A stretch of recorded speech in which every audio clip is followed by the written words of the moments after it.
C'est le dernier paragraphe du chapitre, bilan des puissances.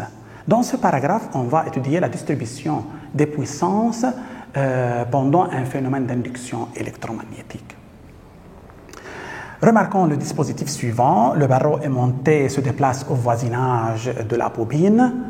La bobine est alors le siège du phénomène d'induction électromagnétique, d'où la naissance d'une force électromotrice induite E.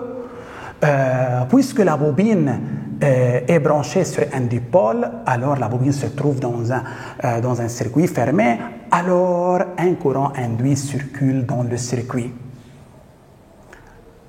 Maintenant, remarquons bien, le déplacement de l'aimant est responsable de la naissance de E. Par suite, le déplacement de l'aimant a produit quoi? E, la force électromotrice induite. Donc, la puissance mécanique responsable de ce déplacement, qui a produit ce déplacement, produit la puissance électrique E fois I. C'est la puissance électrique totale. C'est la puissance électrique totale. Lorsque le courant circule dans un circuit, le circuit se chauffe à cause de la présence d'une résistance dans le circuit. Remarquons bien, l'échauffement correspond, la puissance correspondante à l'échauffement s'appelle puissance quoi? Puissance thermique. La puissance thermique produite par la bobine, c'est quoi? C'est RI au carré.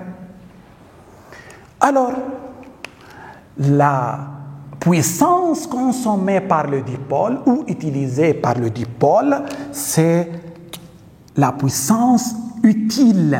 C'est quoi? C'est UAB fois I. UAB fois I. Toujours la puissance, c'est UI.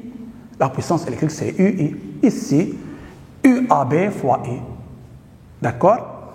Maintenant, en rappelant la tension aux bornes d'une bobine, UAB par exemple, égale UAB, c'est la tension aux bornes du dipôle et en même temps c'est la tension aux bornes de la bobine. Mais remarquons, en passant de A vers B, je constate que je circule dans le sens quoi? Négatif. Donc c'est moins RI moins E. Et par suite UAB égale moins RI plus E, alors E égale RI plus UAB. Remarquons bien, en multipliant les deux membres par I, qu'est-ce qu'on obtient? Ici fois I, ici fois I et ici fois I. Qu'est-ce qu'on obtient? EI, E fois I égale RI au carré plus UAB fois I. Que représente EI? C'est la puissance électrique totale. Égale RI au carré, ça c'est la puissance thermique. Plus UAB fois I, ça c'est la puissance utile. La grandeur responsable de l'électricité dans la bobine, c'est quoi? C'est E. L'existence de E a produit un courant dans le circuit. Tout le monde d'accord? Donc, la puissance électrique totale, c'est quoi? C'est E fois I. Le courant circule dans la bobine. Une partie de cette puissance se transforme en chaleur à cause de la résistance de la bobine. L'autre partie de la puissance est donnée entièrement au quoi? Au dipôle. Au dipôle. Cette puissance, c'est la puissance quoi? Utile. Remarquons, la puissance électrique totale n'est pas totalement donnée au dipôle à cause de la résistance du quoi? De la bobine. Si la bobine est sans résistance, alors R égale à 0, ça c'est éliminé, la puissance thermique est éliminée et par suite, la puissance électrique totale est donnée au quoi? Au dipôle. Tout le monde d'accord?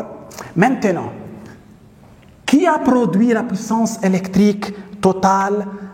La puissance mécanique. Donc, une partie de la puissance mécanique une partie de la puissance mécanique se transforme en puissance électrique totale et par suite, la puissance électrique totale est distribuée en deux parties. Une partie est libérée à l'extérieur sous forme de chaleur à cause de la résistance.